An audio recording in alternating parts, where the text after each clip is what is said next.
Boa noite, a paz do Senhor a todos. Gostaria de compartilhar com os irmãos a carta aos Colossenses, no capítulo 4, versículo 2 até o versículo 6.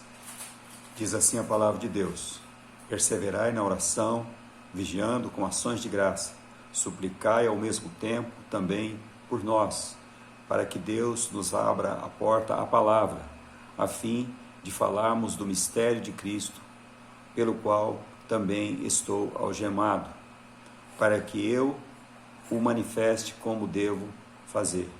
Portai-vos com sabedoria para os que são de fora e aproveitai as oportunidades. A vossa palavra seja sempre agradável, temperada com sal, para saberdes como deveis responder a cada um.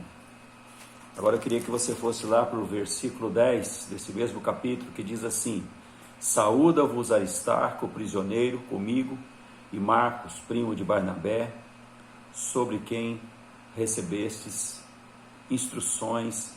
Se ele for ter convosco, acolhei-o. E Jesus, conhecido por justo, os quais são os únicos da circuncisão que cooperam pessoalmente comigo pelo reino de Deus. Eles têm sido o meu lenitivo. Saúda-vos Epáfras, que é dentre vós servo de Cristo, o qual se esforça sobremaneira, continuamente, por vós nas orações, para que vos conserveis perfeitos e plenamente convictos em toda a vontade de Deus. E dele dou testemunho de que muito se preocupa por vós, pelos de Laodiceia e pelos de Hierápolis. Saúda-vos Lucas, o médico amado, e também Demas. Saudai os irmãos de Laodiceia e Ninfa e a igreja que ela hospeda em sua casa. E uma vez mais lida esta epístola perante vós, providenciai para que seja também lida na igreja dos Laodicenses. E os de Laodiceia lede igualmente perante vós. Também dizei a Arquipo, atenta para o ministério que recebestes no Senhor, para o cumprires. Até aí somente gostaria de orar. Senhor Deus e Pai, estamos aqui diante da Tua Palavra, a Tua Palavra é verdade, e nós precisamos muito hoje, ó Deus, da Palavra do Senhor, das instruções da Palavra do Senhor nesse tempo difícil que nós estamos passando. Nos abençoe, Deus, fala ao coração dos irmãos, usa a minha vida aqui, ó Deus, repreende todo mal e nos abençoe em nome de Jesus. Amém. Graças a Deus. Queridos, compartilhar com os irmãos sobre o tema como viver vitoriosamente em tempos de prova. Agora a gente não ouve mais, mas há tempos atrás era até um certo ponto um pouco comum a gente ouvir que alguma coisa tinha acontecido aí no mundo do crime e a ordem tinha vindo de dentro da prisão, de um dos chefes lá do crime, né? Eu achava uma coisa terrível isso aí. Como é que uma pessoa está presa e ele podia, de lá de dentro, comandar o crime? Mas eu estou falando isso aí porque nós vemos aqui Paulo também um presidiário. Só que Paulo é o presidiário do bem, né? Paulo é prisioneiro aqui, mas ele manda cartas às igrejas com instruções preciosas para os irmãos, para que a obra do Senhor continue. Então, se por um lado lá, nas notícias da televisão, a gente ouvia notícias de um agente da morte, aqui nós vemos do agente da vida. Mas qual que é as instruções que Paulo nos dá aqui, que são tão pertinentes, são tão importantes nos nossos dias? Então eu queria que você guardasse aqui 2 pontos apenas dessas instruções de Paulo, 2 instruções aqui que ele dá e que estão aqui contidas dentro dessas duas porções da palavra que nós lemos. A primeira instrução aqui é: ocupe-se das coisas mais importantes, né? Ocupe-se das coisas mais importantes. Paulo fala aqui da importância da oração. Então Paulo pede para aquelas pessoas ali de Colossos para que eles tenham como muito importante a oração. Do versículo 2 ao versículo 4, ele vai falar da oração perseverante, da oração vigilante, né? Da oração de gratidão, da oração intercessória, né? Como nós precisamos hoje. Como nós precisamos hoje. E é interessante observar que nós estamos, de uma certa maneira, estamos tendo mais tempo para a oração, né? Muitas pessoas hoje, elas estão impedidas até mesmo de trabalhar, de correr atrás dos seus afazeres aí, em função dessa pandemia. E esse é um bom conselho que Paulo nos dá. Ocupe-se das coisas mais importantes. Primeira coisa que ele fala aqui é da oração. Segunda coisa que ele fala assim que ele fala sobre a supremacia da palavra, do versículo 3 ao versículo 4.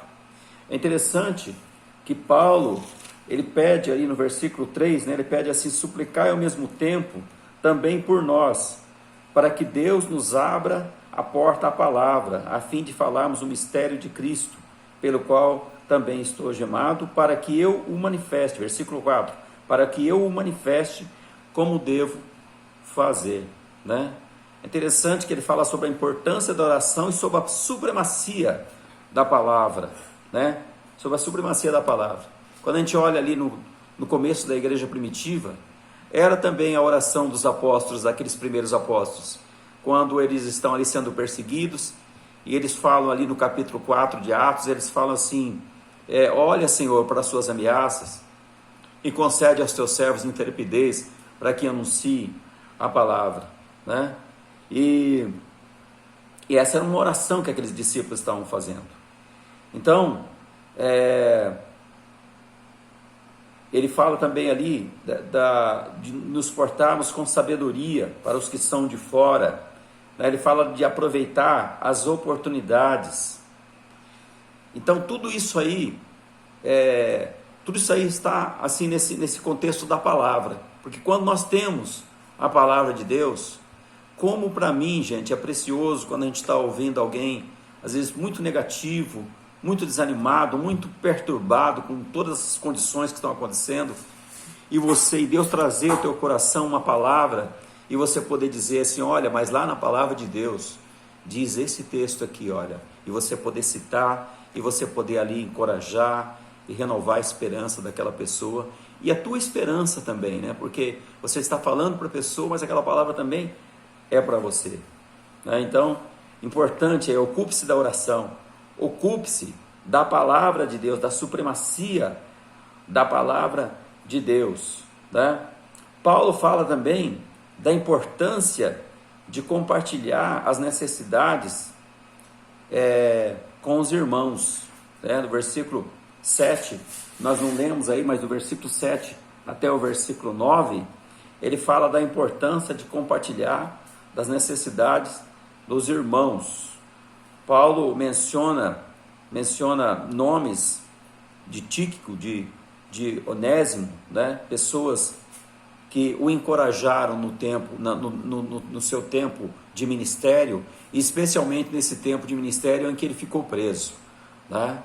Uma segunda instrução que Paulo nos dá aqui, além desta de ocupar-se com as coisas importantes, ele fala também de nós cultivarmos relacionamentos significativos. Isso aqui é muito importante. Paulo menciona aqui várias pessoas aqui que ele recomenda ali para os colossenses, pessoas que ele pede para que se importe com aquelas pessoas, que tenham consideração em relação àquelas pessoas.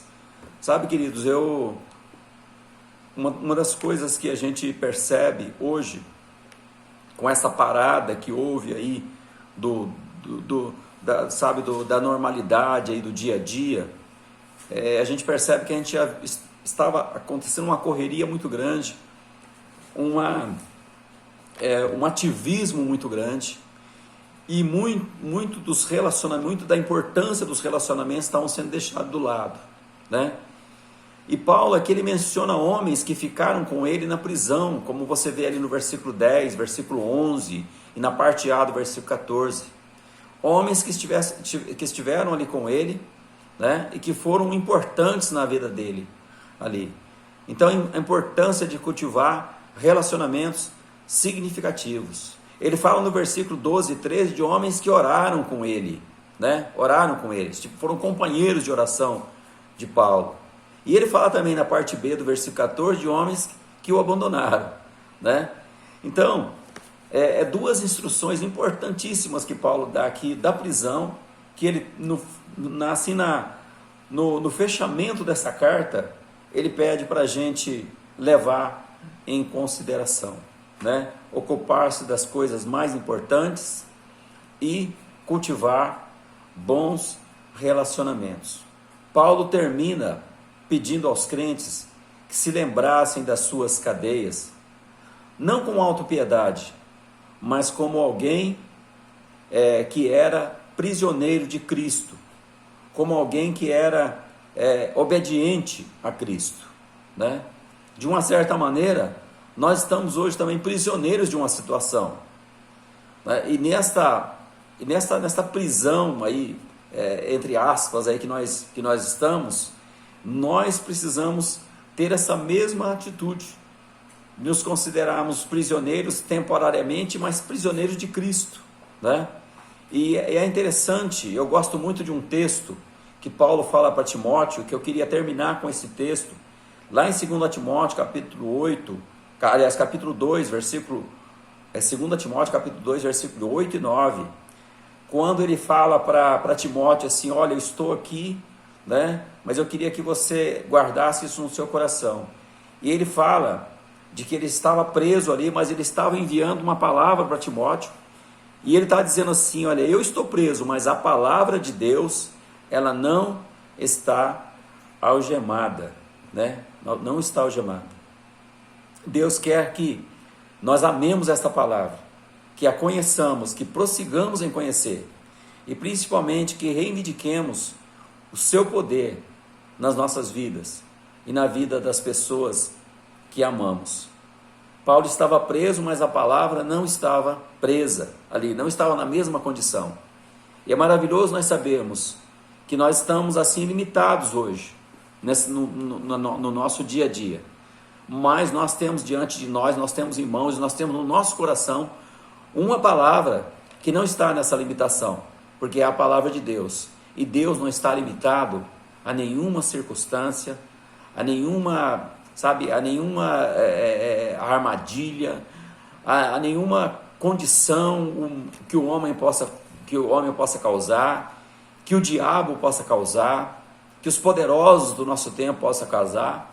Ele não está limitado a nada disso, né? E esta palavra, se nós estivermos assim voltados para essa palavra, se nós estivermos, como Paulo diz aqui, nos ocupando das coisas mais importantes, da oração, da própria leitura da palavra, considerando a supremacia da palavra, né, agindo com sabedoria e cultivando bons relacionamentos, esta é uma receita de vitória, uma receita de vitória para nós. Como viver vitoriosamente em tempos de guerra. Deus, em tempos de provas, Deus nos dá o recado na sua palavra, né? Na sua palavra, que não está algemada, que não está limitada. Quando nós temos uma atitude de obediência e até mesmo de reivindicação do cumprimento das promessas dessa palavra para a nossa vida, nós vivemos uma vida vitoriosa, né? Nós vivemos uma vida vitoriosa. Você pode até dizer assim, nossa, mas as próprias igrejas, os próprios crentes estão limitados, não estão podendo ir para a igreja, não estão podendo se reunir. Mas sabe, queridos, como é bom a gente ver que está acontecendo isso, mas os irmãos continuam se comunicando aí pelas redes sociais, pelos meios de comunicação, continuam se comunicando com os outros irmãos, continuam encorajando, continuam ajudando, né? E isso aí é uma prova, sabe, uma prova de vitória, uma prova que está, uma prova de que está passando por essa luta, passando por essa dificuldade, e através disso está valorizando as coisas importantes, que é as coisas que Deus ordenou que nós fizéssemos em relação à oração, em relação à palavra, em relação à nossa participação com os irmãos e também em relação aos relacionamentos. Então, eu queria que você guardasse essa palavra no teu coração e que você depois lesse com mais tempo ali esse texto do capítulo 4, esse fechamento aqui da carta aos Colossenses, né? E que você também tivesse essa esperança e tivesse essa experiência de viver vitoriosamente no tempo de prova. Deus abençoe a sua vida. Eu queria que nós estivéssemos orando agora e pedindo a Deus que Deus nos desse essa mesma condição. Feche os teus olhos, vamos orar. Senhor Deus e Pai, nós queremos aceitar esse conselho, queremos viver esse conselho, ó Deus, da Tua Palavra, Pai. Abençoa a vida dos irmãos. Ó Deus, esta porção que nós lemos aqui da palavra é uma palavra para crente, é uma palavra para as pessoas da igreja, é uma palavra, ó Deus, de alguém, ó Deus, que superou as dificuldades, de alguém que estava ali preso, numa condição pior do que a nossa aqui, que nós estamos presos também, relativamente aqui presos, mas ainda temos muita liberdade. Mas Paulo estava ali preso mesmo e muito limitado ali, mas ele escreveu, deu esse recado para a igreja dos Colossenses, que eu creio que é um recado também para a nossa igreja nos nossos dias. Então abençoa a vida dos irmãos, ajuda-nos, ó Deus, a nos ocupar de coisas realmente importantes e ajuda-nos, ó Deus, a cultivar bons relacionamentos, ó Deus, a valorizar os bons relacionamentos para que nós possamos experimentar a boa, perfeita e agradável vontade de Deus sobre as nossas vidas, ó Pai. Abençoa a vida dos teus servos. É assim que nós oramos e te agradecemos em nome de Jesus. Amém. Deus abençoe, queridos.